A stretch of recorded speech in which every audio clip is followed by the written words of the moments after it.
So since nang magkaroon ng negosasyon ang Golden State Warriors sa team ng Toronto Raptors para kay Pascal Siakam, naibalita na nga natin na si Jonathan Kuminga ang pinakang susi ng Dubs upang makuha ang former All-Star.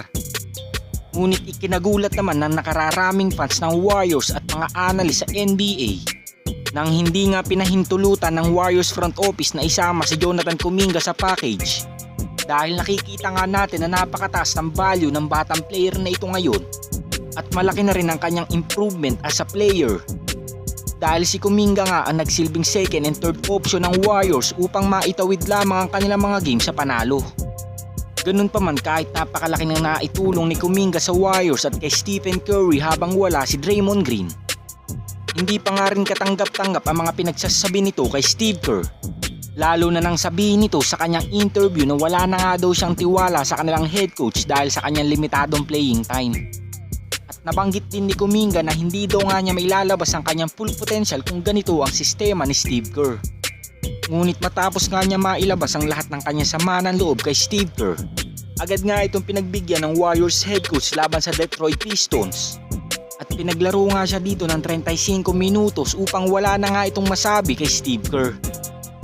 At matapos ng kanyang mahabang playing time at malaman nitong hindi na nga siya itetrade ng Golden State Warriors kay Pascal Siakam, nagkaroon nga ng malaking pagbabago sa kanyang ugali, dahil sa nakaraan nitong interview, nabanggit ni Kuminga na gusto nga daw niyang manatili pa rin sa Warriors.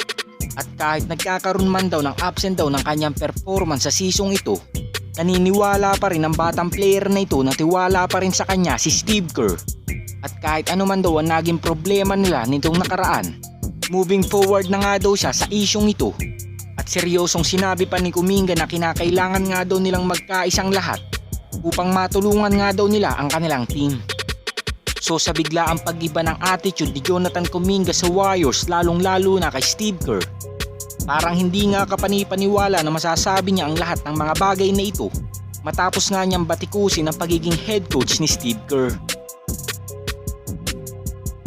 Samantala sa sunod-sunod na pananakit ni Draymond Green sa mga European players, halos masasabi nga natin na napakalaki na naging epekto nito sa team ng Golden State Warriors, dahil bukod sa 12-game suspension at multa nito, sobrang naapektuhan nga rin ang kanyang mga teammate na sila Stephen Curry at Klay Thompson, dahil kulang na kulang nga ang kanilang pyesa para manalo.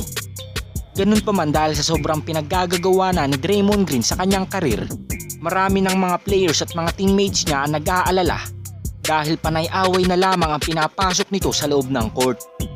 Kaya naman dahil sa ganitong sitwasyon ng former Defensive Player of the Year, nagbigay nga ng mensahe si KD para kay Green. At ayon sa 2-time Finals MVP, kinakailangan nga daw nito ng tulong. Ngunit ikinagalit naman ito ni Draymond Green dahil parang lumalabas sa sinabi ni KD na may tama si Green sa utak dahil sa lagi nitong pinaggagawa sa kanilang game. At ito lang ang ating NBA updates ngayon mga Lods. At kung hindi ka pa nakakapag-subscribe sa aking channel, subscribe mo na yan para updated ka sa ating NBA season ngayon. Salamat po.